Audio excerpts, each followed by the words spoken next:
Silicon ಸಿಟಿಯಲ್ಲಿ ವರುಣನ ಆರ್ಭಟ ಶುರುವಾಗಿದೆ.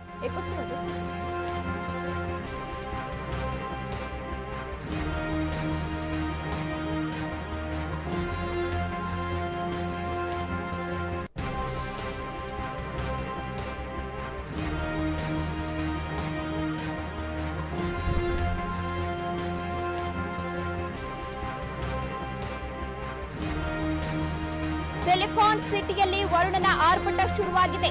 ಶಿವಾನಂದ ಸರ್ಕಲ್, ವಿಜಯನಗರ, ಶಿವಾಜಿನಗರ, ಮಲ್ಲೇಶ್ವರಂ, ವಸಂತನಗರ, ಶಾಂತಿನಗರ, ಜಯನಗರ, ಯಶವಂತಪುರ, ರಾಜಾಜಿನಗರ, ಕೋರಮಂಗಲ, ಎಂಜಿ ರಸ್ತೆ, ಕಬ್ಬನ್ ಪಾರ್ಕ್ ಸೇರಿದಂತೆ ಹಲವೆಡೆ ಮಳೆ ಶುರುವಾಗಿರುವಂತದ್ದು. ಆರ್ಟಿ ನಗರದಲ್ಲಿ ಮಕ್ಕಳಿಂದ ಫುಟ್ಬಾಲ್ ಆಟವನ್ನ ಆಡಲಾಗಿದೆ. ಇನ್ನು ಪಾದಚಾರಿಗಳು ಮತ್ತು ವಾಹನ ಸವಾರರು ಪರದಾಟವನ್ನ ಕೂಡ ಎದುರಿಸಿದ್ದಾರೆ. ಮಳೆಯಿಂದ ರಾಜಧಾನಿ ಮಂದಿ ಈಗಾಗಲೇ ಹೈರಾಣಾಗಿರುವಂತದನ್ನ ಗಮನಿಸ್ತಾ ಇರಬಹುದು. ಸಿಲಿಕಾನ್ ಸಿಟಿಯಲ್ಲಿ ವರುಣನ ಆರ್ಭಟ ಶುರುವಾಗಿರುವಂತದ್ದು. ಶಿವಾನಂದ ಸರ್ಕಲ್ ಸೇರಿದಂತೆ ಅನೇಕ ನಗರಗಳಲ್ಲಿ ಮಳೆಯ ಆರ್ಭಟ ಆರಂಭವಾಗಿರುವಂತದ್ದು.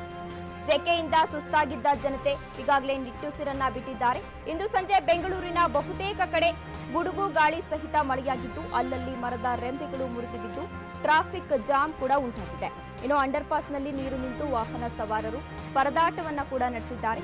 ನಿರೀಕ್ಷೆಗಿಂತ ಮೊದಲೇ ಈ ಬಾರಿ ಮುಂಗಾರು ಪ್ರವೇಶವಾಗಿದ್ದು, ಇಂದಿನಿಂದ ರಾಜ್ಯದ ಹಲವೆಡೆ 1 ವಾರಗಳ ಕಾಲ ಮಳೆಯಾಗುವ ಸಾಧ್ಯತೆ ಇದೆ ಎಂದು ಹವಾಮಾನ ಇಲಾಖೆ ಈಗಾಗಲೇ ತಿಳಿಸಿರುವಂತದ್ದು.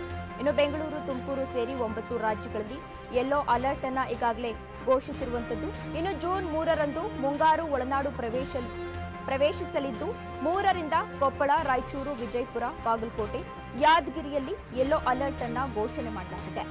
ಬೆಂಗಳೂರು ಸೇರಿ ಹಲವೆಡೆ ತಾಪಮಾನದಲ್ಲೂ ಕೊಂಚ ಇಳಿಕೆ ಕಂಡಿದ್ದು, ಮುಂದಿನ ದಿನಗಳಲ್ಲಿ ರಾಜ್ಯಾದ್ಯಂತ ಕೂಲ್ ವಾತಾವರಣವನ್ನ ನಿರೀಕ್ಷಿಸಲಾಗಿದೆ. ಇನ್ನು ಹಳ್ಳಿಗಳಲ್ಲೂ ಕೂಡ ಮಳೆ ಬರ್ತಿರೋದ್ರಿಂದ ಕೃಷಿ ಚಟುವಟಿಕೆಗಳಿಗೆ ರೈತರು ತಯಾರಾಗ್ತಿರುವಂತದ್ದು.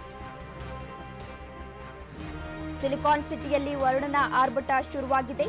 ಶಿವಾನಂದ ಸರ್ಕಲ್, ವಿಜಯನಗರ, ಶಿವಾಜಿನಗರ, ಮಲ್ಲೇಶ್ವರಂ, ವಸಂತನಗರ, ಶಾಂತಿನಗರ, ಜಯನಗರ, ಯಶವಂತಪುರ, ರಾಜಾಜಿನಗರ, ಕೋರಮಂಗಲ, ಎಂಜಿ ರಸ್ತೆ, ಕಬ್ಬನ್ ಪಾರ್ಕ್ ಸೇರಿದಂತೆ ಹಲವೆಡೆ ಮಳೆ ಈಗಾಗಲೇ ಶುರುವಾಗಿರುವಂತದ್ದು. ಇದರ ಬಗ್ಗೆ ಹೆಚ್ಚಿನ ಮಾಹಿತಿಯನ್ನ ಕೊಡಲಿದ್ದಾರೆ ನಮ್ಮ ಪ್ರತಿನಿಧಿ ವಿನೋದ್ ರವರು.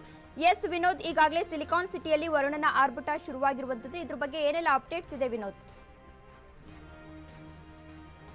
ಒಂದು ವರುಣನ ಅಬ್ಬರ ಆರಂಭ ಆಗಿ ಕಳೆದ ಒಂದು 15-20 ದಿನಗಳಾಗಿದೆ ಅಂತ ಹೇಳಬಹುದು. ಈಗಾಗಲೇ ನಿನ್ನೆ ಅಂದ್ರೆ ಮೇ 31 ಕೇರಳಕ್ಕೆ ಮಾನ್ಸೂನ್ ಮುಂಗಾರು ಎಂಟ್ರಿ ಆಗಿದೆ. ಆದ ನಂತರ ಒಂದು 2-3 ದಿನಗಳ ತಡ ನಂತರ ಒಂದು ರಾಜ್ಯಕ್ಕೆ ಒಂದು ಮಾನ್ಸೂನ್ ಬರಲಿದೆ. ಈಗಾಗಲೇ ಈ ವಿಚಾರವಾಗಿ ನಾಳೆ ಅಥವಾ ನಾಡಿದ್ದು ರಾಜ್ಯಕ್ಕೆ ಮುಂಗಾರು ಬರುವ ವಿಚಾರವಾಗಿ ಈಗ ಸಿಲಿಕಾನ್ ಸಿಟಿ ಆಗಲಿ ರಾಜ್ಯದ ಇತರ ಭಾಗಗಳಲ್ಲಾಗ್ಲಿ ವರುಣನ ಅಬ್ಬರಿಸಿ ಬಬ್ಬಿದ್ದಾರೆ ಅಂತ ಈಗಾಗಲೇ ಏನು ಹಲವು ಭಾಗಗಳಲ್ಲಿ ಬೆಂಗಳೂರಿನ MG road, Shivananda circle, RT Nagar, Shivajinagar, Vidhana Soudha ಸುತ್ತಮುತ್ತ ಹಾಗೆ ಹಲವು ಭಾಗಗಳಲ್ಲಿ ವರುಣನ ಅಬ್ಬರಿಸಿ ಬಬ್ಬಿದ್ದಾರೆ ಅಂತ ಹೇಳುವುದು.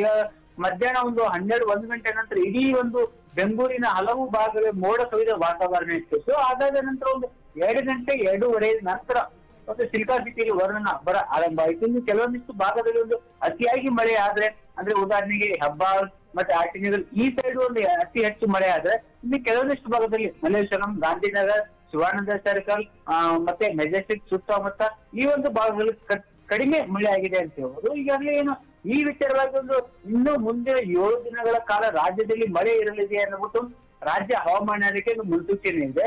ಅಂದ್ರೆ ಇಂದು ರಾತ್ರಿಯಿಂದ ಒಂದು ಮಳೆ ಹೆಚ್ಚಾಗುವ ಸಾಧ್ಯತೆ ಇದೆ ಅಂದ್ಬಿಟ್ಟು ಈಗಾಗಲೇ ಒಂದು ಇನ್ನೂ ಸಹ ಒಂದು ಹವಾಮಾನ ಇಲಾಖೆ ಒಂದು ಮುನ್ಸೂಚನೆ ನೀಡಿದೆ. ಮತ್ತೆ ಗುಡುಗು ಮತ್ತೆ ಮಿಂಚು ಸಮೇತ, ಯಾಕಂದ್ರೆ ಈ ಒಂದು ಮುಂಗಾರು ಎಂಟ್ರಿ ಆಗುವ ಕಾರಣದಿಂದ ಗುಡುಗು ಮತ್ತು ಮಿಂಚು ಬೀಳುವ ಮಳೆ ಸಾಧ್ಯತೆ ಇದೆ ಅಂದ್ಬಿಟ್ಟು ಹವಾಮಾನ ಇಲಾಖೆ ಒಂದ್ ಕಡೆ ಹೇಳಿದೆ. ಮತ್ತೆ ಇನ್ನೊಂದು ಕಡೆ ಕೆಲವಿಷ್ಟು ಭಾಗಗಳಲ್ಲಿ ಆರೆಂಜ್ ಅಲರ್ಟ್, ಯೆಲ್ಲೋ ಅಲರ್ಟ್ ಅನ್ನು ಘೋಷಣೆ ಮಾಡಲಾಗಿದೆ. ಅಂದ್ರೆ ಕರಾವಳಿ ಭಾಗದಲ್ಲಿ ಒಂದು ಆರೆಂಜ್ ಅಲರ್ಟ್ ಘೋಷಣೆ ಮಾಡಿದೆ. ಇನ್ನು ಕೆಲವೊಂದಿಷ್ಟು ಭಾಗಗಳಲ್ಲಿ ರೆಡ್ ಅಲರ್ಟ್ ಅನ್ನು ಸಹ ಒಂದು ಹವಾಮಾನ ಇಲಾಖೆಯನ್ನು ಘೋಷಣೆ ಮಾಡಿದೆ ಅಂತ ಹೇಳ್ಬೋದು.